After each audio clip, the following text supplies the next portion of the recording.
I'm back again sa pag-film. And first of all, thank you sa lahat ng mga nanonood ng videos ko.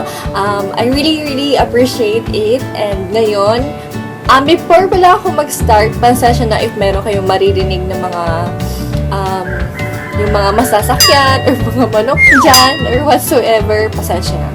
So, ngayon, gagawa ako ng skincare routine para naman ma-share ko sa inyo kung ano yung mga products na ginagamit ko and effective naman sa palagay ko. So, without further ado, let's start now! Okay, so ngayon, mag-start na tayo sa skincare routine sa face ko.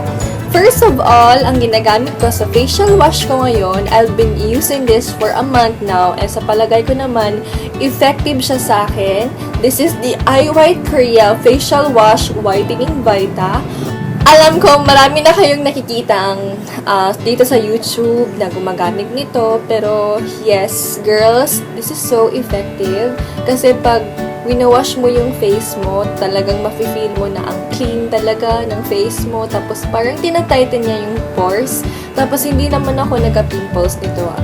Before, ginagamit ko yung mga sachet, yung sachet nito. Pero bumili ako ng mas malaking variant para naman hindi na ako balik ng bili yung mga sachet. Ito na lang.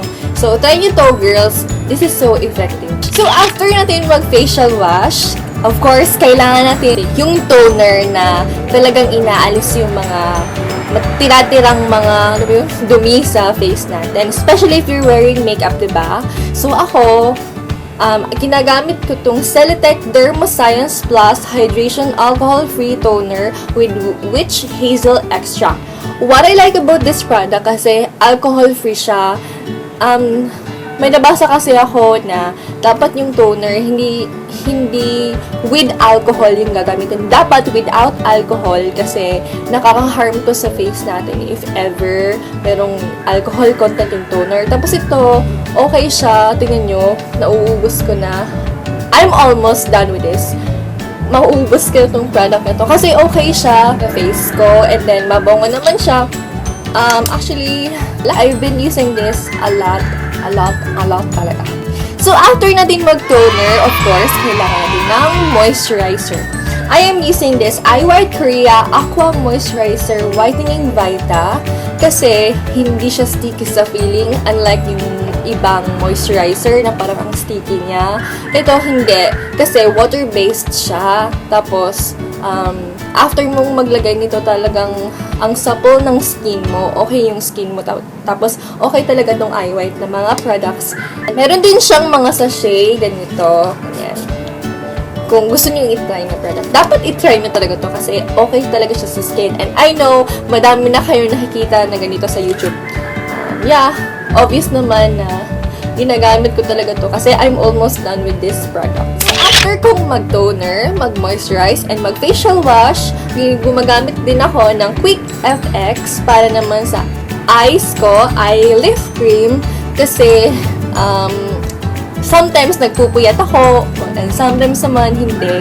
Ayokong makita yung mga eye bags, something like that. So, ginagamit ko to, mabibili to siya sa Watsons. Nilalagay ko to siya sa eyes ko every evening kapag natutulog ako.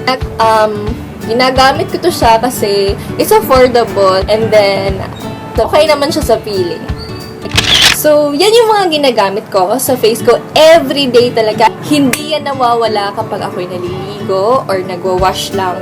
Every morning and evening ko talagang winawash yung face ko. And of course, before ako mag-makeup kasi diba dapat clean ang face natin before tayo mag-makeup para hindi magkaroon ng mga pimples. Sometimes naman, if nafe-feel ko yung skin ko is super dry or super dull na, ginagamit ko naman tong I White Korea 2-Minute Whitening Miracle. Alam niyo na to kung anong function nito. Tingnan niyo, gamit na to. Ginamit ko kagabi. Okay siya kasi it instantly whitens your skin. Tapos, especially if nakababad talaga kayo sa araw. Yes. Okay ito siya. So, yan yung mga ginagamit ko sa face ko. And then, ngayon naman, sa katawan ko. So, everyday, ngayon ko palang di-discover tong soap na to. Kasi, gusto kong magpuputi. Wala lang. Gusto ko lang magpaputi. And then, talagang effective siya. And then, nakikita ko talaga na nag-even out yung skin tone ko. And this is the Snow Skin Whitening Soap. 7 plants extract from the Swiss Alps. Ito, yung Snow Skin Whitening Soap. Mabibili to siya sa Mercury Drug. I think around 149.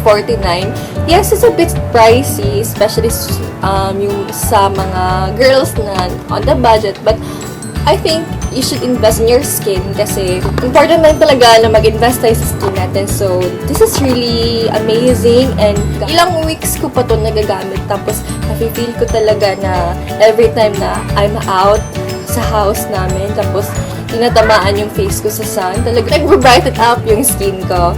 So, try nito girls. Every other day naman ay sinisigurado kong mag-exfoliate ako sa skin ko kasi para naman mawala yung mga dead skin cells. And I'm using my Asian Secrets Lulur Indonesian Whitening Scrub. As in, gumagamit ako nito ilang months na talaga. Tapos, ilang variants na din yung nauubos ko. Na-try ko na yung green nito, tapos yung pink, tapos yung blue. Okay talaga siya sa feeling ko. So, I hope na... Ay, andito, mabibili to sa Watsons. Doon ako bumibili. So, ayan girls, that's it. And I hope na And I hope na nakatulong din ako sa maybe some of you nasa-search pa kayo kung ano magandang products and everything. But I'm not saying na kung okay sa akin, okay din sa inyo, diba? Iba-iba naman yung skin types natin. Yun lang girls, I hope na meron kayo, yun lang girls, I hope na nag-enjoy kayo and salamat sa panonood. Please don't forget to click the subscribe button and then like this video kung nagustuhan nyo. So, yun lang guys. Thank you so much for watching. Stay lovely. Bye!